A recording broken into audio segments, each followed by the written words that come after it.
Hi, we're in West Palm Beach, Florida at the racetrack here, and I'm Bill Auberlen, and just to give you an idea of some great historical cars that maybe aren't so historical but are great, here they are. The BMW M4 GT3. This is Daytona 24-hour winner, and it is beautiful. And it only ran a couple of years, but it won Daytona. It knew how to get there. And here we are, another one. BMW M4 GT3, also winner of Daytona 24 hours. Great lines on that car. One of the most beautiful cars. Which do you like better, black or white? I like white. I like that white one. That was great. E92 M3. This thing was cool. This, I think Tom Milner and I drove this one. We won a lot of races with this one.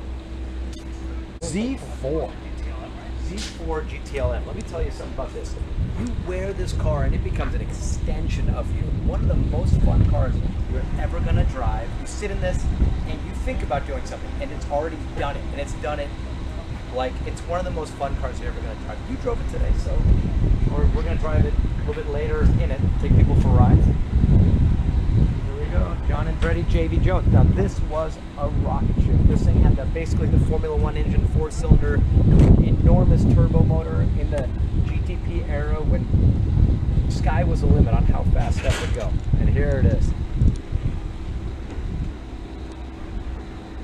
And then we get to the end. We get to the one of my favorites, Le Mans winning car. We won basically every race in America with this car. The V12 LMR. Built in conjunction with Williams Formula One and BMW, and it has the potent V12 BMW motor in the back, and the sound is incredible, and the speed and the handling is even better.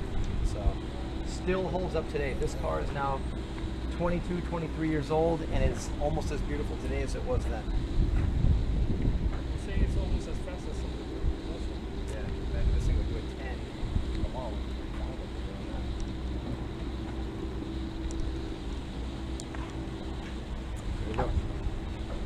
So you have the E46 up there also. Yeah, Tucked away hiding out. this one there. Tell me a little bit about what you learned from the M4 GT3 during Daytona. I know it was a little bit rough, but It was rough. I mean, we ran the Daytona 24-hour race with 3 cars. Ray Hall ran 2 in the GT Pro class. Turner ran 1 in the Pro Am class. We all were running identical spec cars with everything the same tires, same everything, configuration. And what we learned early on was the car handled exceptionally well, which is what we knew. The car didn't have the pace, and the reason it didn't have the pace is because IMSA, I don't think, knew where to put the car with the rules. So we were saddled down with definitely not enough power. The motor could make as much power as you want out of that 6-cylinder twin-turbo motor. Didn't have enough. We knew it. We were going to be relegated to that. So it was do the best you can with what you got. Then, right before the race, IMSA came and said, we're going to allow you to run 2 degrees less wing. This would have been excessive for us, but BMW wanted us to try every avenue. So we dropped the rear wing down, and what would normally happen for a car that was already on the edge in the rear, it would have got even more on the edge in the rear. But the engineers know we're going to move the center of pressure rearward for 2 degrees of rear wing hole. It's going to take 13 millimeters of right height, which is a crazy number. You would normally never do this. We all dropped our cars down 13 millimeters in the rear.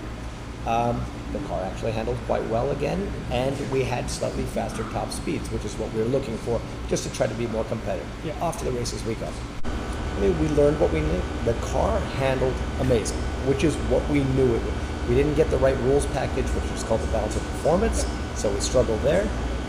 If we would have had the power that we would have been on par with the others, we would have been competitive and gone for the wins. All right, moving forward. The Ray Hall cars, there were 3 of us, 2 Ray Hall cars, 1 Turner car.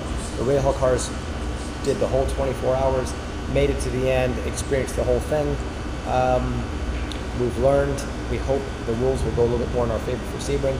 Now off to Sebring we go, which is where our hopes are. We've been there, we've raced there already last year in a test. We've got a great driver lineup. We just need a little bit more luck, and We need the power. That series has to see that we struggled just in straight line speed, acceleration.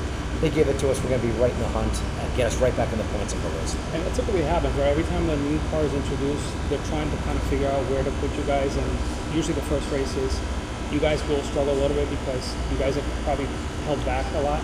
A lot of people are talking about that. I'm a diehard BMW fan, and everyone was really concerned about the OP on these cars. Do you think that's going to change? You know, how much well in advance do you know how much they're going to change it for the next race? Thursday, 7 days before the event weekend, is when the BOP tables come out. Okay. So we all anxiously wait for that Thursday, and then we check our emails over and over and over, and all of a sudden there it is, and you look, and you're either smiling or not, right?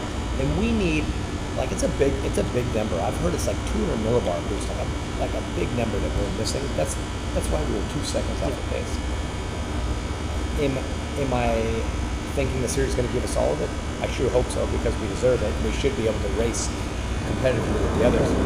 But we'll see. We'll make the best of whatever we get, and hopefully race after race they learn more, we learn more, and then they bring us in so that we can race for the championship, and not too late. You know, don't let us struggle too long. Yeah. But understand we're doing our best, and we're pushing. I mean, Daytona, flat out from the word go. BMW told us to run as hard as we can. We ran as hard as we can from the first lap. Good.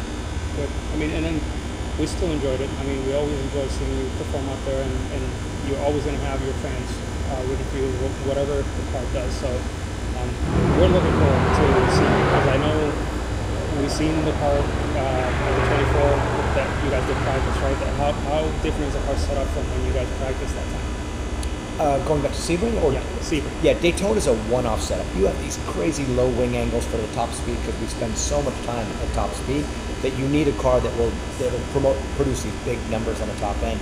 Sebring's more of a, you need a good balance. You got a long back straight, you got a long front straight, but you have some technical parts. So we'll put in 5-7 more degrees of wing, which is a huge amount of more downforce. We'll put a lot of rake in it. We'll move the center of pressure forward. There's a lot of changes. Spring changes because it's so bumpy there. Bar changes, damper changes. Effectively, we will go probably back to the setup that we learned there end of last year in testing, and that's where we'll start straight out of the box. Yeah, and that's what I was referencing, because I know when the car got introduced, that's where you kind of tested it before even Daytona, right? Sebring, you guys ran that car and it was performing well, right? So performing well. Again, we elected, because we were in our own class. We were using it for a 24-hour test in Sebring. If you can make it there, you think you can make it anywhere. And we elected to give ourselves a BOP that didn't get in the way of the series. That was one of their last races of the year, going for the championships. We didn't want to get in the middle of it. We just wanted the data. Now, forget the data. We want to get a win. So we have to do everything we can to be as fast as we can.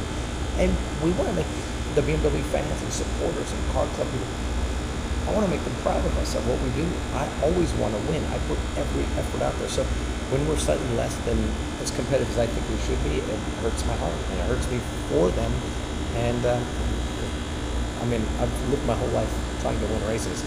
To not be in a position to do it is a bummer. Trust me, we hurt with you, because we Daytona, we suffered it with you guys, but I trust that Sebring's going to be a much better outcome.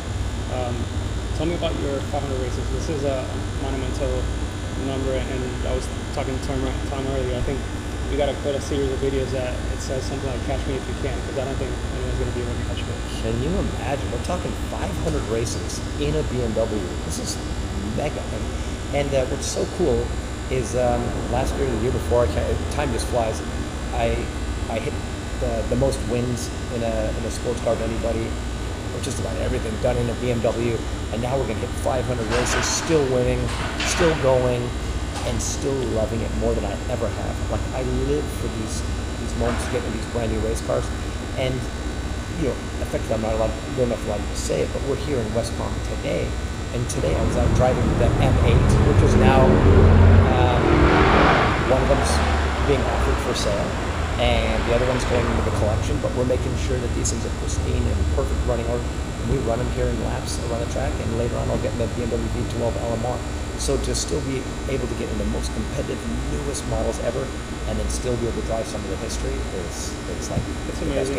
And I touched base with you on that on Daytona, how difficult it is for you to jump into the different cars with the different technology and still be competitive. It's amazing. I mean, you're a great driver, so everyone knows that. But being able to jump into the different cars and just take them to the limit, it's how do you compare that when you do that back to back? Well, if it's current, like right now I race Michelin Cup as well as GTD, right?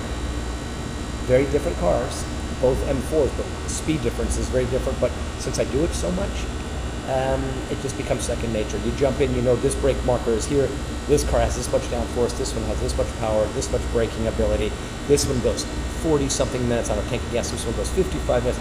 So everything from the strategy to the technique of driving is different. When a year or 2 or 3 has passed, and then you hop into like an M8 that you haven't driven for a while, or the M6 GTLM, which you haven't driven for a while, and the light comes on the dash, and you go, huh, maybe it's the ABS. And I go, wait a minute, this car doesn't have ABS, right? You have to sort of retrain yourself, and it takes just a second. But if it's something super current, you better be right on it, because you're going to get into that racing situation where a guy's going to come in, bang a fender on you. You better have the exact right strategy and technique to get yourself out. That's awesome. So out of the cars that we have here today, what are you most looking forward to actually push really hard?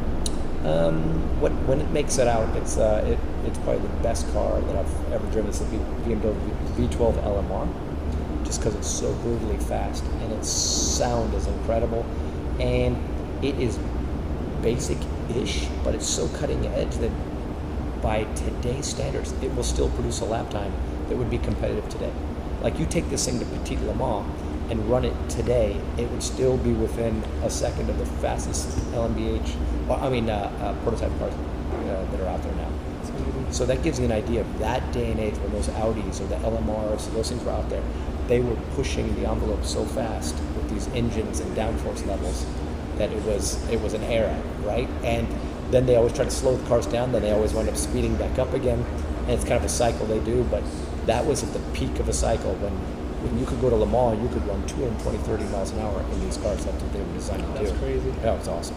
And you got your head in the air and it's just singing up and over you, and to hear that sound. So the car is here. They're going to get it warmed up pretty soon, and I anxiously await that one. We'll be around to take a look at you putting through the spaces here. Can't wait. That's awesome.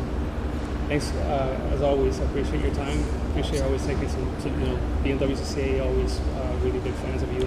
So appreciate taking time with us. That's really nice.